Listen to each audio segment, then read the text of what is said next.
Մեջև բուն թեմային անցնելը սիրելիներ ես կուզեմ պարզապես մի տեղ կարդամ, որը մեր հատվածը չի այսօրվա քարոզի, բայց որպես ավելի լավ հասկանալի լինի, ինչ որ տեղի կունենա այսօր քարոզի ժամանակ։ Գիտեք, Պողոս առաքյալ առաջի Կորինթացիների 4-րդ գլխի 14-15-16 համարների մեջ հետևյալը կասին. Թեև հազարավոր դաստիարակներ ունեք Քրիստոսով, բայց ոչ բազում հայրեր, քանի որ ես Քրիստոս Հիսուսով ձեզ ավետարանի միջոցով ծնեցի։ Ուրեմն աղաչում եմ ձեզ, որ ինձ նմանվեք, այստեղ վերջացել է թարգմանիչները չեն ավելացրել, բայց ուրիշ թարգմանությունների մեջ գրված է ինչպես ես Քրիստոսին, այսինքն ինքը Քրիստոսից կսովորի, Քրիստոսին նմանվի եւ ինքն էլ կասի դուք էլ ինձ նմանվեք։ Քանի որ այսօրվա քարոզի մեջ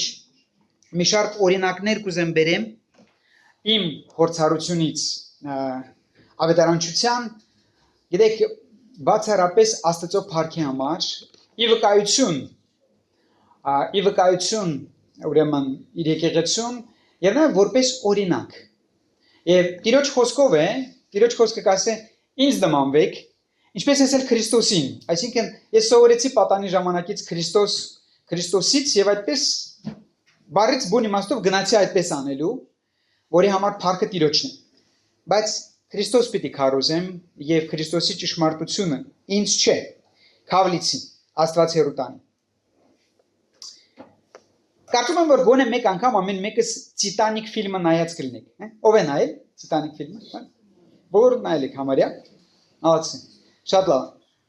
Գիտեք, այնտեղ այդ ֆիլմը, որը գիտեք համաշխարհային ճանաչում ունեցավ, այդ ֆիլմի այդ պատմության մեջ ընդհանրապես գիտեք ամենամեծ նավն էր այն ժամանակ, որ կառուցեցին 20-րդ դարի ամենամեծ նավն է եղել եւ ամենամեծ դժբախտությունն է եղել 20-րդ դարվա սկզբին։ Գիտեք, ինքը ուրեմն պատրաստողը ասել է, որ անգամ Աստված չի կարող խորտակել այս նավը, այսինքն պատմությունը գիտեք։ Բայց այնտեղ գիտեք այս պատմությունը պատմություններ ունի իր մեջ, որի մասին շատերը չգիտեն։ Եվ այս պատմություններից մեկի մասին կուզեմ պատմեմ, որը գիտակցաբար Հոլիվուդը չդրեց ֆիլմի մեջ։ Դա քարոզիչ ավետարանիչ Ջոն Հարպերի մասին է։ Ովքեր լսել են, ովքեր կարդացել են միգուցե իր գրքերը, շատ երիտասարդ է եղել սիրելիներ։ Շատ երիտասարդ է դարձի եկել 14 տարեկանում, 18 տարեկանում արդեն քարոզիչ է եղել։ Շոտլանդիայում, շոտլանդացի է ինքը եղել, Շոտլանդիայում փոքր եկեղեցու 30 եկեղեցու հովիվ է եղել, որը շատ կարճ ժամանակահատվածում 500 հոգի է դարձել, եղել է հովիվ ավետարանիչ։ Շատ հազվագյուտ է լինում, ընդհանրապես միշտ լինում է կամ հովիվ, այսինքն պարգևը, կամ ավետարանիչ, երեք էլ կոնֆերանսին խոսեցինք, բայց այս մարդը, այս եղբայրը եղել է հովիվ ավետարանիչ։ Հանգիստ չէր կարող մնալ, բարի լուրը պիտի տարածեր ամեն օր։ Եվ Տիտանիկի մեջ է եղել։ Զարմանալի չէ, հիմա որ պատմեմ, կհասկանաք, թե ինչու Հոլիվուդը մերժեց այդ սցենարը մտցնել բանի մեջ, բայց բազում վկաներ, ովքեր ողջ են մնացել, վկայել են, թե ինչ է արել Տիտանիկը խորտակվելու ժամանակ Ջոն Հարպերը։ Ասում եմ, մի երիտասարդ, որի կինը ինքը արդեն երիտասարդ, բայց կինը մի 2 տարի առաջ մահացել էր արդեն։ Ձերքին 6 տարեկան աղջիկ ուներ, որը Եվրոպայից, որը այստեղ կարող եմ սխալվեմ, դրա համար չեմ կարող ասեմ որտեղից, մի խոսքով հրավիրել էին Ամերիկա, որպեսզի այնտեղ ինքը հովիվ լինի։ Այսինքն հովական ծառայություն ունի այնտեղ եւ գնում էր, այսինքն Տիտանիկի մեջ նստած գնում էր եւ ուներ 6 տարեկան աղջիկ իր հետ միասին։ Այս աղջիկան պիտի ինքը մեծացներ։ Երբ որ այդ մեծ սառույցին Տիտանիկը խփեց, հիշում եք, կպավ, գիտեք, նավի մեջ ճեղք առաջացավ եւ նավը կամանց սկսեց սուզվել, խորտակվել։ Երբ որ դրա մասին իմացավ Հարպերը, վերցրեց իր աղջիկան, փաթաթեց աջալի մեջ, բերեց եւ այն փրկարար նավերի մեկին տվեց, ասեց վերցրեք իմ աղջիկան, որտեղ տղամարդիկ, եթե հիշում եք ֆիլմի մեջ երևում, տղամարդկան շեն թույլ տալիս, որ նստեն, ասեց իմ աղջիկան վերցրեք, ուրեմն աղջիկան իր երեխային վերցնում են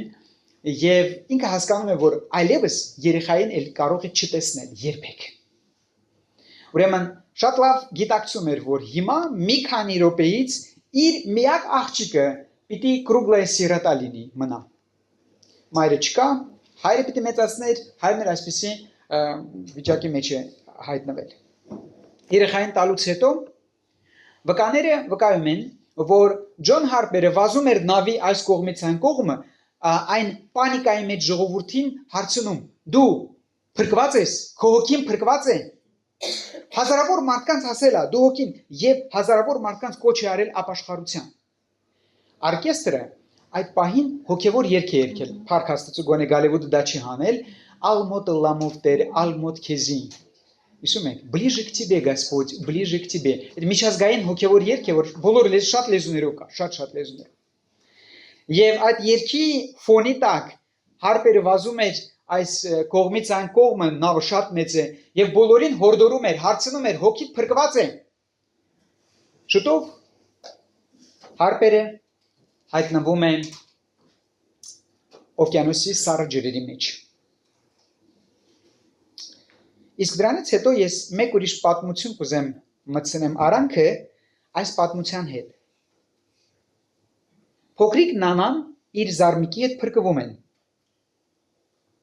Եվ մի որոշ ժամանակ անց Կանադայի քաղաք Գամիլտոն քաղաքի մեջ մի երիտասարդ շոտլանդացի աղոթաժողովի ժամանակ արդյունքներով պատմում է հետևյալ պատմությունը։ Երբ որ Տիտանիկը բախվեց, ասում է, այդ սառույցի հետ, բոլորը պանիկայի մեջ են։ Վերջապես ասում է, ես հայտնվեցի ջրերի մեջ, օվկիանոսի ջրերի մեջ։ Հանկարծ ասում է, մեկը եկավ իմ մոտ, այսինքն ալիքը մի մարդու բերեց իմ մոտ, դա Ջոն Հարպերն էր, որը նավասարքից բռնած էր։ Եվ նա ինձ աղաղակեց. տղա, դու փրկված ես։ Ոչ, ասեցի ես։ Նա աղաղակեց ինձ պատասխանելով. հավատա Տեր Հիսուս Քրիստոսին եւ կփրկվես։ Այդ պահին ալիքը օվկիանոսի Հարպերին ուրիշ կողմ տարավ։ Եվ որոշ ժամանակ հետո նորից ալիքը հետ բերեց այդ տղայի մոտ եւ նորից հարցրեց քարոզիչը այս տղային. դու արդեն փրկվեցիր։ Ոչ, պատասխանեց նա։ Հավատա Տեր Հիսուս Քրիստոսին եւ կփրկվես։ Հետո իր ձեռքից փայտը թողեց, պատմում է այս տղան Հարպերի մասին, եւ օվկիանոսի մեջ քարոզիչը հորտակվեց։ Այս քարոզիչը, ասում է այս երիտասարդը, այս քարոզիչի վերջի դարձի եկած մարդն եմ ես, արդյունքներով պատմում է աղոթաժողովին այս տղան։ Ես իր պտուղն եմ։ Քանի հոգի ենք մենք բերել Քրիստոսին։ Արդյոք մեր հոգն է, вообще это заботит нас։ Մենք մտահոգված ենք այն մասին, որ հոգիները դժոխք են գնում։ Մենք կարող ենք այստեղ եւ այնտեղ աղաղակենք, գորանք, հոգիդ փրկված են։ Զարմանալի չի, որ հանդիպելով, որ ցանկանալով տարածել ամենահրաշալի լուրը աշխարհի, բարի լուրը, մենք միշտ հանդիպում ենք խոչընդոտների։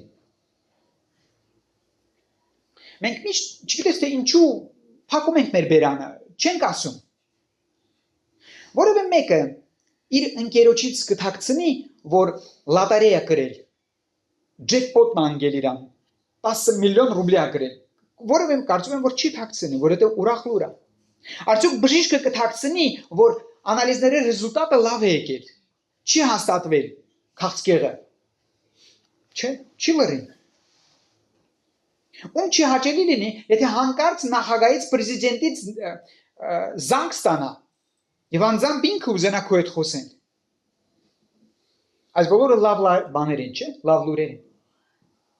Իսկ մենք սիրելիներ ունենալով ամենալավ լուրը աշխարհի, неохотно говорим об этом другим։ Այդքան, գիտեք, մեծ ցանկությամբ ախորժակով չենք ասում ուրիշներին։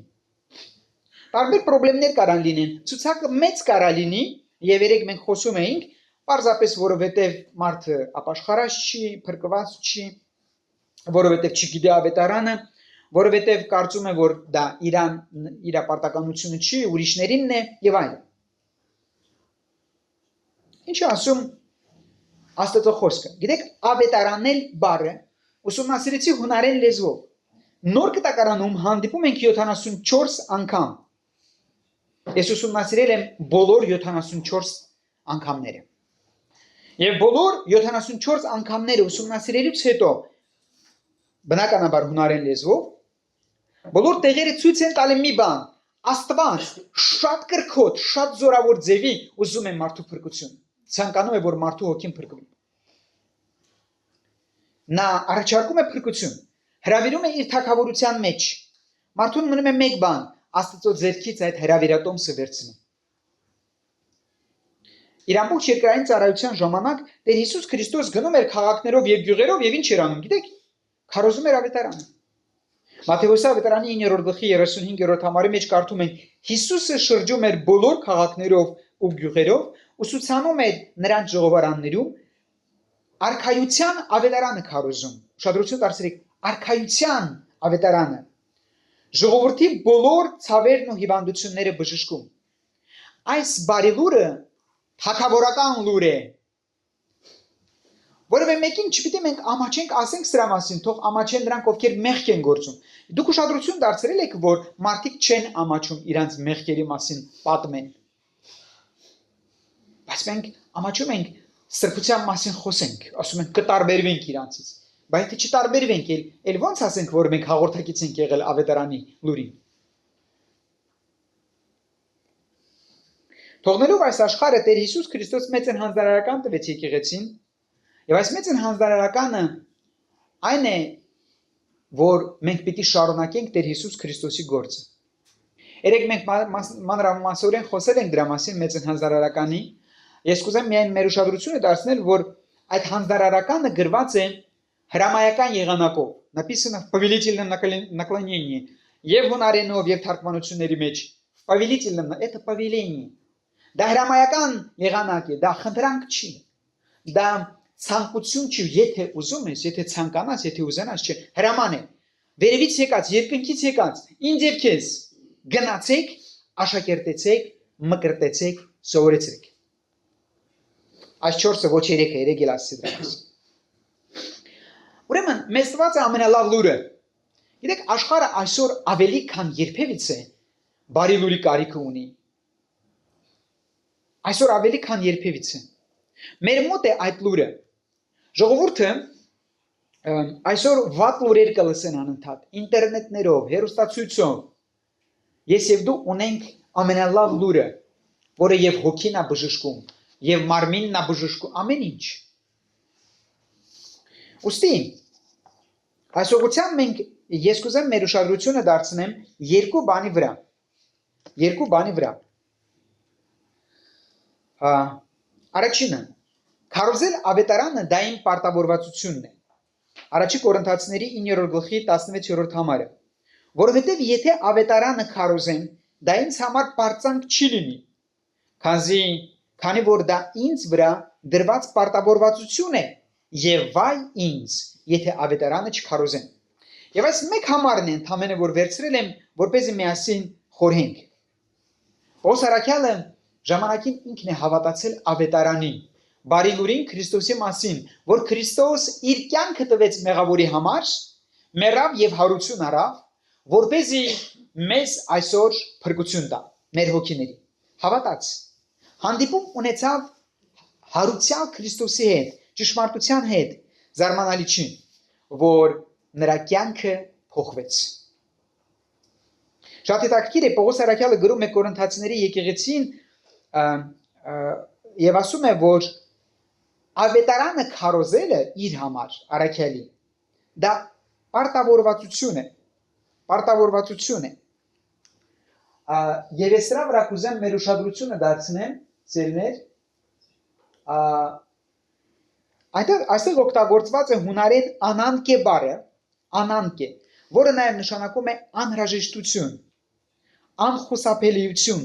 կարիք։ Պողոս առաքյալը ասում է, ինչպես չխնդրել, որ ես գնամ ավետարանը քարոզեմ։ Դա իմ պարտավորվածությունն է։ Քրիստոսն է ինձ ուղարկել դա անելու համար։ Շատ կարևոր է սա, սիրելիներ, որովհետև ավետարանը քարոզելը ուղիղ կապված է, եւ երեք մենք կոնֆերանսին էլ խմբակներից մեկի առաջնորդների մեկի կողմից հարց ունեցանք, ուրեմն ավետարանչություն անելը ուղիղ կապված է Աստծուն ճանաչելու հետ։ Դու չես կարող Աստծուն ճանաչել եւ նրա մասին լռել։ Չկա տենց բան, սերներ։ Եվ ավետարանը Տիրոջից հանձնարարված ծառայություն է, առաքելություն է, միսիա է։ Եկեղեցու միսիան սա է։ Հռոմեացիների առաջի գլխի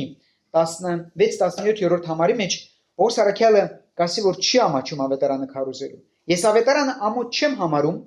քանի որ Աստծո զորությունն է ամեն հավատացյալի փրկության համար, նախ հրեայի, ապա նաև հույնի, որովհետև Աստծո արդարությունը նրա միջոցով է հայտնվում հավատից հավատի մեջ, ինչպես որ գրված է, արդարը հավատով է ապրելու։ Պողոս առաքյալը, որը իրականության մեջ շատ ամաչելու տեղեր ուներ, ասում է ես չեմ ամաչում։ Եվ ինչպես տեսնում ենք, այստեղ ինքը բերում է երկու պատճառներ, թե ինչու չի ամաչում։ Որովհետև ավետարանը փրկում է մարդու հոգին։ Այսինքն, սա սովորական ինֆորմացիա չի։ Այս ինֆորմացիայի մեջ մի կարևոր բաղադրիչ կա, որը ընդունելով մարդու հոգին փրկվում է։ Ասի Պողոս առաքյալը կասի, ես չեմ ամաչում դրանից։ Ես ինչի՞ պիտի ամաչեմ դրանից, որովհետև այս ինֆորմացիան մարդու հոգիներին փրկություն է տալիս, ամաչելու բան չունեմ։ Ինչպես Ջոն Հարպերը, ինչպես բազմաթիվ ավետարանիչներ եւ Աստծո մարդիկ, որոնք արդեն հավիտենականության մեջ են եւ որոնք այսօր գործում են։ Իմ կյանքի մեջ ես կուզեմ մի քանի օրինակներ բերեմ։ Իմ կյանքի մեջ ես ունեցել եմ հնարավորություն, երբ որ նոր ապաշխարեց էի, սիրելիներ, 16 տարեկան հասակից եւ այսպես մի քանի տարիներ շատ անհանգիստ էի լավ իմաստով։ Շատ անհանգիստ էի։ Չէի կարող տունը նստել։ Քարոզում էի ավետարանը բոլոր մարդկանց, ում որ տեսնում էի, բառից բուն իմաստով։ Ես կարծում եմ, եթե մարդուն ես տեսել եմ ու չեմ քարոզել ավետարանը, եւ այդ մարդը գնա դժոխք, ես եմ մեղավոր։ Այսինքն, այդպեսի ինձ ոչ մեկը չէր ասել տենց բան։ Ինձ ոչ մեկը տենց բան չէր սովորեցրել կամ քարոզել։ Ես էի եկել այդ եզրակացության։ Չէի պատկերացնում ցելներ, գիտեք, ապաշխարելուց մի կարևոր բան կատարվեց, լցվեցի այն Աստծո սիրով եւ քաղցրությունով։ Եվ իմ սրտի ցանկությունը մի բան էր՝ կիսվել այդ ուրախությունով եւ քաղցրությունով բոլորի հետ։ Չլռել, ասել դրա մասին։ Երբ որ գիտեք, ես գյուղում եմ ապաշխարել, երբ որ գյուղից գնում էի ռայոնի կենտրոն, էլեկտրիչկայով էի գնում։ Էլեկտրիչկայի մեջ գնալուց անպայման հետս մի ստոպ կա, բրոշուրներ պիտի վերցնեի, որովհետև չէի կարող, այսինքն հեռու չէր շատ, գիտեք, մի 30 րոպե, 40 րոպե միջև հասնել է, բայց անպայման վագոնից վագոն պետք է գնայի եւ ավետարանը բարի լուրը տարածեի։ Օրհնյալ ժամանակներ էր։ Շատ օրհնյալ ժամանակներ, սիրելիներ։ Գրեթե որևէ մեկը չէր հրաժարվում, բոլորը վերցնում էին, բոլորը հետաքրքրված էին, բոլորի մոտ ծարավ կար։ Հետո երբ որ եկանք Մոսկվա, գիտեք, Մոսկվան արդեն ուրիշ մթնոլորտ է, արդեն գյուղը չի։ Բայց այդ կրակը ավելի մեջս վառվեց եւ վերցրի բրոշուրները, գիտեք ինչ արեցի, գնացի մետրոն, Մոսկվայի մետրոն։ Եվ ինձ համար հետաքրքիր չէր, ես ունեմ գրանցում, չունեմ գրանցում, փաստաթղթերս ինչ վիճակի մեջ է։ Ինձ համար հետաքրքիր էր այն մարդիկ, ասում են, «Էս ի՞նչ դաշտ է ստեղ»։ Ես գյուղում մարդ եմ փնտրում, որ ավետարանը քարոզեմ, իսկ ստեղ հազարավորներ են, մի անգամից գնում գալիս։ 5 րոպեվա մեջ մի քանի հազար մարդ են գնում գալիս, բոլորը իմն են։ Եվ վերցնում էի, անցումներում էի կանգնում սերներ եւ տալիս էի բրոշուրները։ Վերցնում էին, լինում էր մարդ չէր վերցնում։ Բայց ես վստահ եմ, որ Սուրբ Հոգին ցանում էր մարդկանց սրտերի մեջ իր խոսքը։ Ես ունեմ այդ հավատքը, որ երկնքում ժամանակին անպայման տեսնելու եմ այն պտուղները։ Տարբեր տեղեր ավետարանը քարոզած տեսնելու եմ մարդկանց, որոնք ընդունել են։ Երբ որ եկա Մոսկվա, ընդունվեցինք աշխատելու շուկայում։ Գիտեք, նորահավատ հավատացյալ էի։ Եվ նորմալ դեր ավետարան մեջ էի կարդացել։ Բայց գիտեի մեկ բան, պետք է կիսվել բարի լուրով բոլորի հետ։ Եվ իմ շուրջը հավաքվում էին մեծ քանակով տղամարդիկ։ Հարցեր էին տալիս, պատասխանում էի։ Ես 16, իրանք բոլորը մեծ ինձանից բավական։ Ոմանք էլ նայում էին, ասում էին, երևի խելք թրծրած է գիժա։ Եվ ես, գիտեք, իմ մոտ 30 տարի առաջ որոշում եմ կայացրել, նախընտրել եմ Քրիստոսի գիժը լինել, քան աշխարհի նորմալ։ Տիրոջ փառքի համար։ Եվ չեմ փոշմանել դրա համար 1 օր։ Աստվածաշնչային քոլեջում ընդունվելով 2000 թվական, ուղիղ 2000 թվականին ընդունվեցի Աստվածաշնչային քոլեջ։ Այնտեղ քոլեջի պահանջներ անպայման եւ ամառը եւ աշնանը մեզի տանում են Ռուսաստանի տարբեր քաղաքները, որպեսզի մենք ավետարանը քարոզենք։ Այսինքն իսկական ավետարանչությունները ոնց որ Տերն է արել, ոտով քայլել քաղաքով, մարդկանց հանդիպել, մարդկանց հետ խոսել, բրոշուր տալ եւ հրավիրել Հիսուս ֆիլմի։ Անպայման բոլոր քաղաքներում մեր, այսպես ասենք, առաքելությունը ավարտվում էր նրանով, որ մենք մեծ էկրանի վրա Հիսուս ֆիլմն ենք ցույց տալի եւ ինձ համար դա մեծ օրհնություն էր։ Գիտեք, ավետարան, որտեվ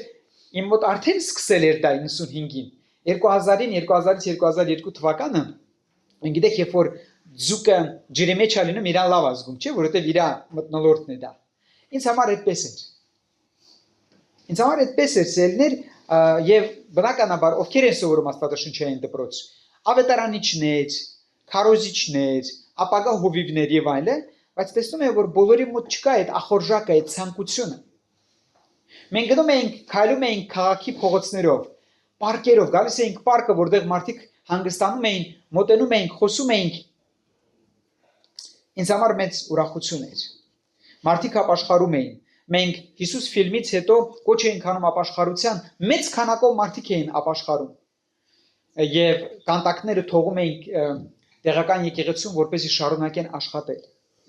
Դերոջս փառքի համար կուզեմ ասեմ, որ անարժանս միակ ստուդենտն է եղել выпускника колледжи, որը почетный грамота է ստացել за выдающиеся успехи в благовестии и ученичестве։ Ես դրա համար սկզբից ասացի, որ վկայույց բաներ եմ ասել իմ կյանքից,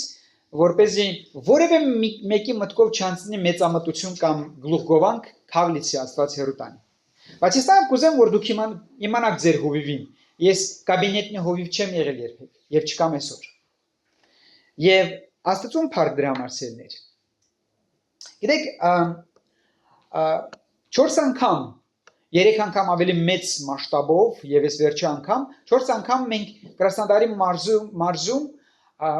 ավետարանչություն ենք արել, տարբեր ծառայություններ եւ ավետարանչություններ։ Կատարելով մեծ հանձնարարական եւ Կրասնոդարի մարզի եւ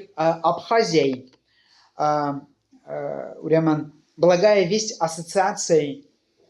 նախագահ կամ եպիսկոպոսը Իվան Չիխոնովը անարժանից նույնպես благодарственная грамота տվել за верность великому поручению Спасителя мира в активном сотрудничестве по благовестию Евангелия среди армянского населения Юга России. Ես փառք եմ տալի Աստծուն դրա համար, որովհետև ցելներ այս գրամատաներին, պաչոտնի գրամատաներին կամ բանին չէ, որ ես սпасել եմ, ես չեմ էլ իմացել, որ քոլեջում կամ Կրասնոդարի մարզում պիտի պատրաստեն, որովհետև ես սпасում եմ Տիրոջը գրամատային, սпасում եմ կենաց պսակին, որ պիտի ստանանք։ Բայց կուզեմ որպես վկայություն Տիրոջ փառքի համար, որ մենք ակտիվ, ասեմ, որ ակտիվ լինենք Տիրոջ գործի մեջ։ Համեստորեն կուզեմ ասեմ, եւ դա գաղտնիք չի։ Շատերն էլ ներկա չեն, բայց շատերն էլ ներկա են։ Շատերիդ էլ այս դահլիճում նստած անարժանի միջոցով եք ապաշխարել, այսինքն ես եմ ձեզ քարոզել ավետարանը։ Եվ դուք ապաշխարել եք, մկրտվել եք եւ հիմա այստեղ եք, որի համար միայն փառքը Աստծուն։ Ավետարանը պիտի քարոզենք, եթե մենք չասենք, մարդիկ այդպես էլ կգնան, եւ սա մենք պիտի գնահատենք։ Հիշում եք առաջին համարը, որ կարդացի, Պողոս Արաքյալը կասի, ես ձեզ ծնել եմ ավետարանի քարոզով։ Այսինքն ես ձեր հոգևոր հայրն եմ, կասի։ Երբեմն երբ որ ասում եմ, եղբայրները չեն հասկանում ինչ եմ, Տիրոջ խոսքից եմ ասում, ես ինձանից չեմ ասում։ Եվ իրավունք ունի հոգևոր հայրը հանդիմանի է, շտկի է, ուղղի է, սաստի է, զգուշացնի է, որովհետև Աստծո խոսքն է այդպես ասում։ Բայց նախ եւ առաջ ավետարանն է քարոզում։ Եվ ավետարանը քարոզում է ոչ միայն հովիվը կամ սարկավագները կամ քարոզիչները։ Մեծ հանձնարարականը դա մեր բոլորի սպարտականությունն է, պարտավորվածությունն է։ Արդյոք այսօր կամ երեք կամ քոլեջում կամ մեր մոտ ինչ որ մի հերոսական բան ես արել եմ, ամենևին ոչ։ Ինչու գիտեք, որովհետև ես կատարել եմ իմ պարտավորվածությունը։ Տիրոջ խոսքը կասի սերներ։ Պողոս Արաքյալը կասի քարոզել, ավետարանը քարոզելը դա պարտավորվածությունն է կասի իմ իր համար եւ այսօր մեծ ամեն մեկիս։ Տեր Հիսուս Քրիստոս կսովորեցնի մեզ, թե ինչ պիտի ասենք, երբ որ մենք կատարում ենք ավետարանը, երբ որ մենք կատարում ենք մեծ հանձնարարականը, կասի այդպես էլ դուք, երբ ձեզ հրամայված բոլոր բաներն անեք, ասեք, մենք անպիտան ծառաներ ենք, ինչ որ պարտավոր էինք անել, արեցինք։ Սա է իրական մեր ասելիքը, գլուխ գովասանքը չի, եւ ասելը չի, թե ես քանի հոգի եմ բերել Քրիստոսին, դու քանի հոգի ես բերել, չկա որևէ մեկը Պողոս եւ Ապողոս եկեղեցիում, որովհետեւ բոլորս Տիրոջ ձեռքի գործիքներն են։ Միայն գործիքներն են Տիրոջ ձեռքի ծելներ։ Եվ սրա մասին պետք է հիշենք։ Բայց նայեք, մեր ավետարանիչներին, մեր ծառայողներին պետք է գնահատենք, որովհետեւ Աստված իրենց օգտագործում է։ Օգտագործում է եղբայրներին, օգտագործում է քույրերին։ Մարդկանց է օգտագործում։ Այսօր մենք երկրի վրա ենք եւ մարդկանց հետ գործում ենք։ Ուրեմն մարդկանց է օգտագործում, որպեսզի դարձի բերի եւ փառքիրան դրա համար։ Պողոս Արաքյալը, որի միջոցով հազարավորներ են ապաշխարել, ասում է ես ինչ որ մի հերոսություն չեմ անում, դա իմ ամեն օրվա պարտավորվածությունն է։ Եվ երկրորդը կասի ավետարանը քարոզելը դա իմ պատասխանատվությունն է եւ օգտագործում է ցելներ շատն է, գիտեք, խորը բառ, խոսք, որը, չգիտեմ, հայերն են հույներից վերցրել, հույներն են հայերից վերցրել, վայի, մեր մոտ վայի, գիտեք, որը խորը նշանակություն է, Պողոս Արաքյալը կասի, եւ վայ ինձ, եթե ես ավետարանը չեմ քարոզում։ Գիտեք ինչ է այս խոսքը նշանակում, վշտի աղաղակ։ Ես ուսումնասիրեցի համատեքստը, ինքը կասի, որտեղ է քարոզել եւ այլ, եւ հետո կգա հետեւյալ հետեւությունը կանի, սա հետեւություն է։ Վայինս, այսինքն վշտի աղաղակ, վայ, Աստված հեռու տանի, որ ես դա չանեմ, որովհետեւ դա իմ պարտավորվածությունն է։ Հասկանում եք։ Ինչի նշանակում պատասխանատու լինել։ Պատասխանատու լինել նշանակում է, որ մեկը ինձ հանրարարություն է տվել եւ մի օր ինձանից պատասխան է պահանջելու։ Բարից բուն իմաստով։ Դա նշանակում է, որ ես Աստծո առաջ պիտի կանգնեմ եւ պատասխան պիտի տամ։ Եվ ոչ մեկիս համար գաղտնիք չի, որ այդ օրը մոտենում է։ Մենք պատասխանատու ենք այն ամենի համար, ինչ որ անում ենք, եւ այն ամենի համար, ինչ որ չենք անում։ Եվ ինչ որ չենք անում, նույնպես պատասխանատու ենք սերն։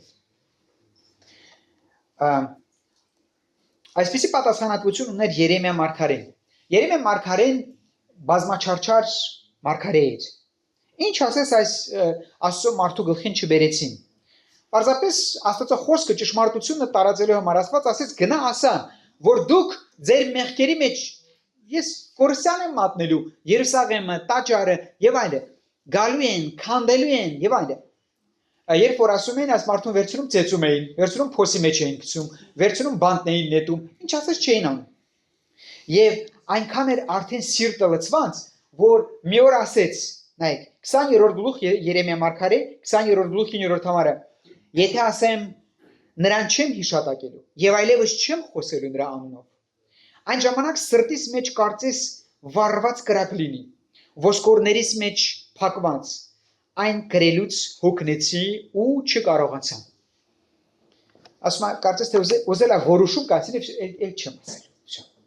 Բայց ասում սրտիս մեջ մի հատ կրակ եղավ, որ չեմ կարող չշարունակեմ իմ առաքելությունը։ Գիտեք, այո, ինքը ավետարանը չի քարոզել, ինքը հանդիմանություն է քարոզել, այսինքն մեղքերի համար մարդկանց, բայց ոճը նույնն է։ Մենք էլ գիտեք, երբ որ մարդուն քարոզում ենք ավետարանը, մարդը հանդիմանվում է իր մեղքերի համար, որովհետև ինքը միանգամից տեսնում է իրով լինելը։ Եվ մեզ էլ չեն սիրում։ Այսօր մենք միջև հանգիստ նստած ենք այստեղ եւ քարոզ ենք լսում, հազարավոր մեր եղբայրներ քույրեր Աստծո խոսքը քարոզելու, ավետարանը քարոզելու համար հենց հիմա բանտի մեջ են, հենց այս վարքյանին։ Ով է վերջի անգամ հալածվող եկեղեցու համար աղոթել։ Ես ժամանակ առ ժամանակ աղոթում եմ։ Մենք եղբայրներ քույրեր ունենք, որոնց չենք ճանաչում, բայց մենք արյունակից ենք։ Եվ իրանց եւ մեր մեջ Հիսուս Քրիստոս եւ իրանց վրա եւ մեր վրա Հիսուս Քրիստոսի արյունն է։ Հյուսիսային Կորեա, Չինաստան, որոշ աֆրիկական երկրներ, Միջին Ասիայի երկրներ եւ այլ վայրեր, տեղեր կա, որ ընդհանրապես ցույց են տալի հավաքվելու։ Տեղեր կա, որ Աստվածաշունչը ձեռդ բռնեն, քեզի բանտ են նստեցնում։ Եվ նաև ես կուզեմ մեր պայմանների համար մենք գոհունակություն հայտնենք, ասում շնորհակալ լինենք։ Մենք չմտածենք, թե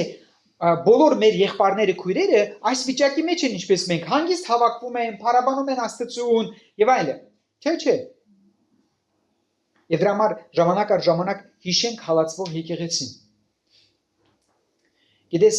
այդ աղոթքի պատասխանը ստանալու ես, երկինք որ գաս տեսնելու ես այդ պատասխանը։ Այսպես գիտեք ոնց եմ աղոթում, Տեր իմ ամրացրուր այն եղբորս եւ քրոջս, որ օրինակ կոնսլագերներում է։ Ես չեմ ճանաչում որևէ մեկին,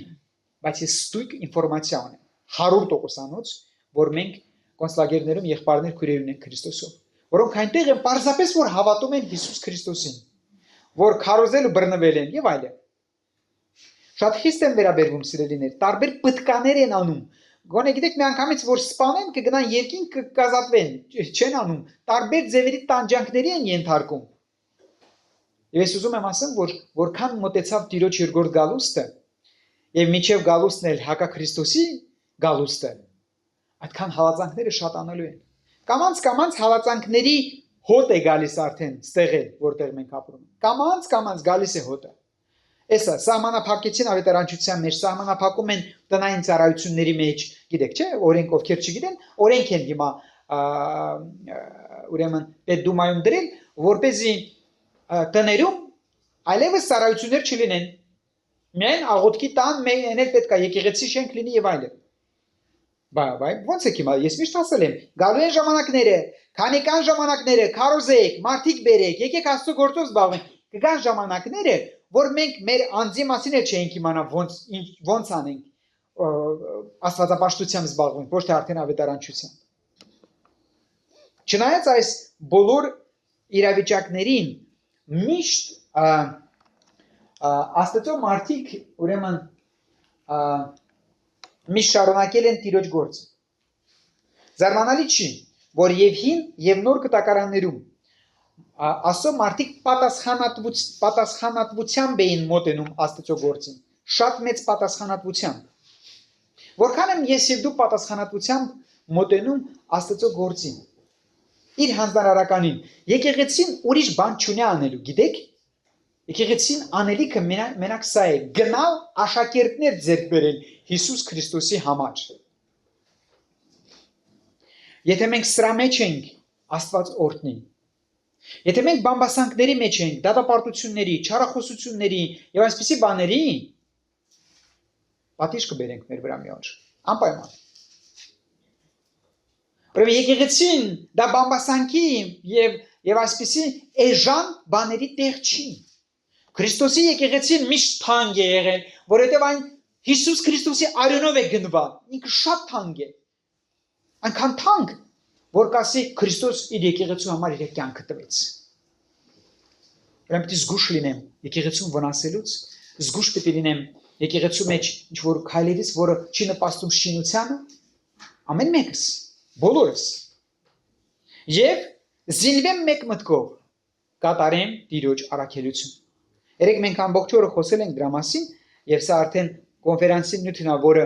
ես չեմ կրկնի քարոզի մեջ, գիտակցաբար ձայնագրել եմ առաջի անգամ ինչ որ չեմ անում ընդհանրապես իմ սովորության մեջ չկա կոնֆերանսի նյութերը ձայնագրել, բայց քանի որ սա ավետարանչության մշակման ծրագիր է եղել, գիտակցաբար ձայնագրել եմ բացականների համար, որպեսզի լսեք եւ երանելի են ովքեր լսել են, ովքեր չեն լսել, լսեք։ Մեր չաթի մեջ կա։ Որ հասկանանք հետո ինչ ենք անելու, որովհետեւ մենք գործնական քայլեր ենք մշակելու դա իրականացնելու համար։ Աշխարհահռչակ ավետարանիչ Բիլի Գրեյմը հետևյալ խոսքեր ասեց. Գովասանքի ամենամեծ ձևը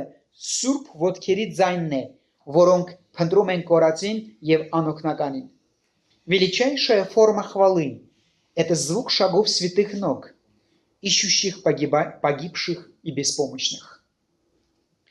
Գիտեք, ինչ հետևության մենք կարող ենք գալ այսօր։ Ինչ հետևության։ Քարոզել եւ տարածել ավետարանը դա իմ պարտավորվածությունը եւ իմ պատասխանատվությունն է։ Ամեն մի քրիստոնյա, ով որ որոշել է մի օր Հիսուս Քրիստոսին հետևել։ Եթե ես ասել եմ Հիսուս արձագանքել եմ, ինձ կհետևես Հիսուս, ես այսօր ուզում եմ քո հետևորդը լինեմ, այդ օրվանից։ Ինձ համար այդ օրը սկսել է մարտի 12-ին 1995 թվականին։ Եվ մինչև այսօր գիտակցում եմ, ունեմ այդ պատասխանատվությունը։ Այդ պարտավորվածությունը ինձանից ոչ մեկ չի անել, եւ այդ պատասխանատվությունը ես ունեմ։ Եվ Պողոս առաքյալի պես ամեն մեկս պիտի կրկնենք վայ ինձ, եթե ես չեմ ավետարանում։ Ինչպես են կարող կիրառել մեզ համար։ Մի քանի կիրառման քայլեր ձեռնել։ Նախ եւ առաջ անձամբ ես իմ շրջապատի համար, որովհետեւ երբ որ մենք խոսում ենք ավետարանչության մասին, սկսում ենք մեր Երուսաղեմից։ Անձամբ ես պատասխանատու եմ իմ այս առաջի շրջանակի համար։ Իմ Երուսաղեմը դա իմ շրջապատն է։ Իմ ընտանիքը, իմ ընտանիքի անապաշխար հոգիները, իմ ընկերները, իմ բարեկամները։ Մենք հերու տեղեր գնում ենք սիրելիներ, բայց հենց առաջի պատասխանատվությունը։ Ես անձամբ պատասխանատվություն ունեմ բարի լուրը տարածման համար իմ շրջապատի մեջ, որտեղ ես կամ, ուր որ Աստված կամեցել է, որ ես ապրեմ, լինեմ։ Եթե ես պնդում եմ, որ Հիսուս Քրիստոսի հետ հանդիպել եմ, իրոք, ես չեմ կարող լրել նրա մասին։ Դահլիճի մեջ չկա որևէ մեկը, որը իսկապես Հիսուս Քրիստոսի հետ հանդիպած լինի եւ ավետարանը չքարոզ, գոյություն չունի տենց վերստին ծնված մարդ։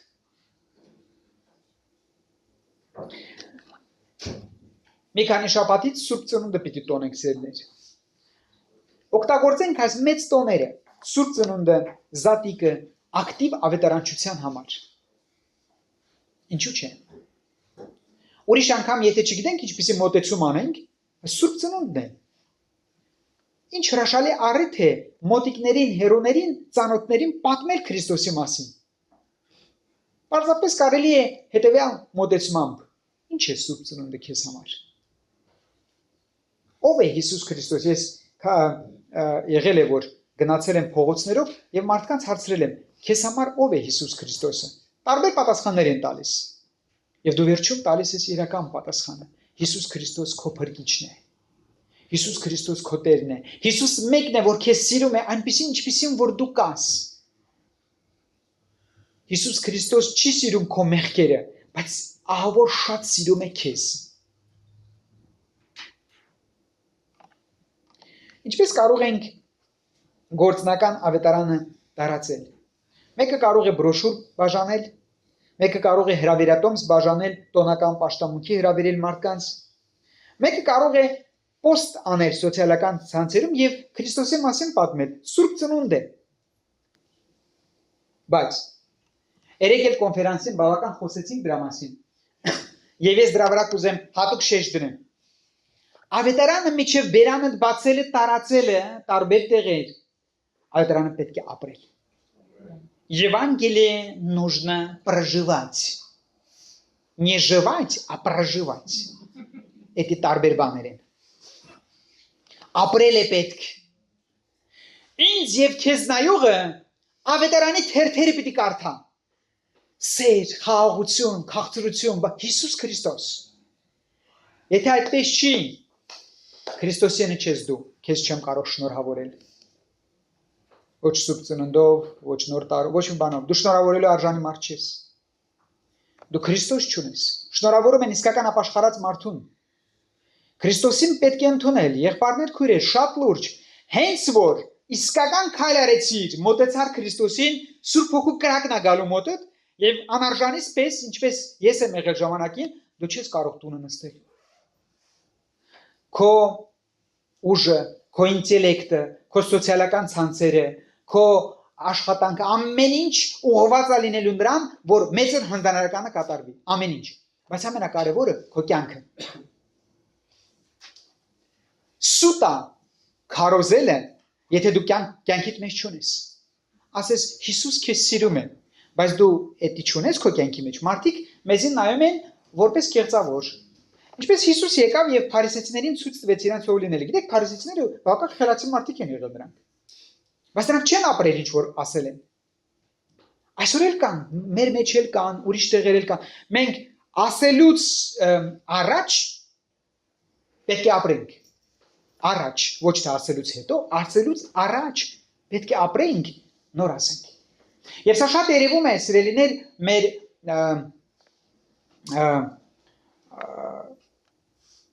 առօրյայում։ Ես չեմ մոռանա երբեք, շատ առաջ տարիներ առաջ երևի պատմել եմ, որ որպես հովիվ մի անգամ մեծ շոկ եմ ապրել։ Մեր եկեղեցու անդամներից, ընտանիքի անդամներից մեկը, որ անապաշխար է, ինձ ասեց, գիտես, իրանք եկեղեցու մի ձևի են, տանը ուրիշ ձևի են։ Ոնց որ տաք ջուրը մեկը լցրեց գլխիս վրա։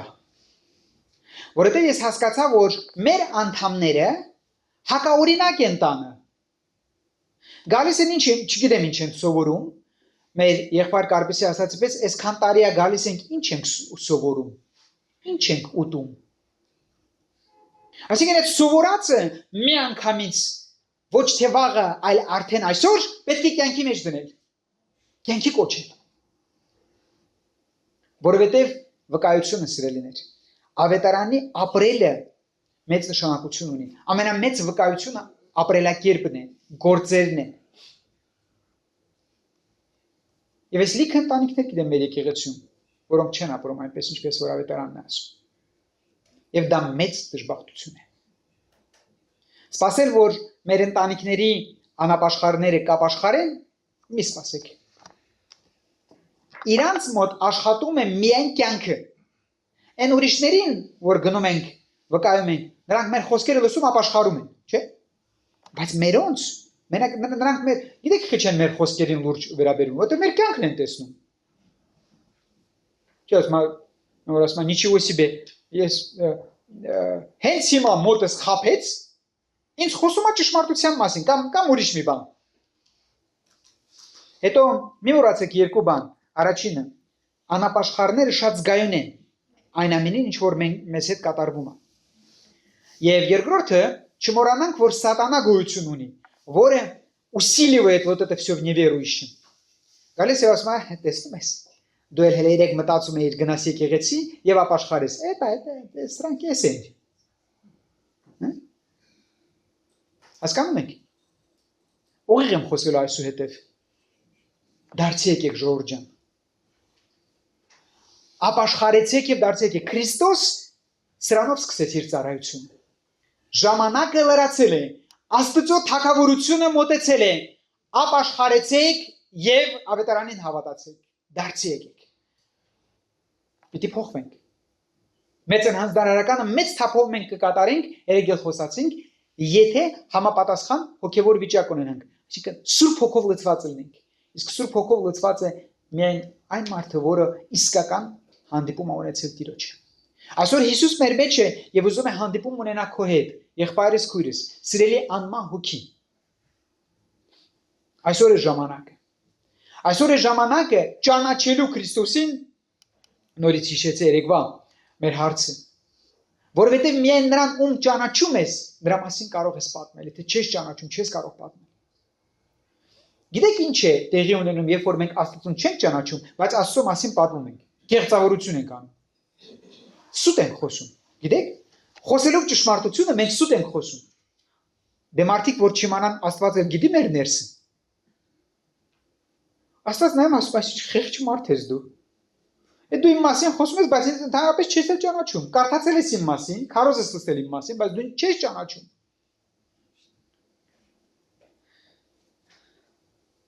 Սիրով ընդունեք հանդիմանությունները սիրելներ, որովհետև եկել է ժամանակը զգաստանալ։ Գիտեք, Տիտանիկով էլ կուզեմ վերջացնեմ։ Տիտանիկի մեջ էին մեծահարուստներ, երևացող դեմքեր, շատ 19-20-րդ դարի երևացող դեմքեր, շատ։ Բայց նրանք չէին էլ կասկածում, որ նավը ճեղքում ունի։ Հանգիստ իրանց համար ռեստորաններում վիսկի էին խմում։ Չհասկանալով, որ մոտ 40 րոպեից օվկիանոսի տակն են լինելու արդեն 3 կիլոմետր խորության մեջ։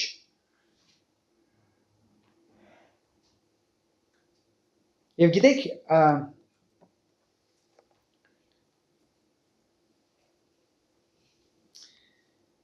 այն տղան, որի մասին պատմեցի,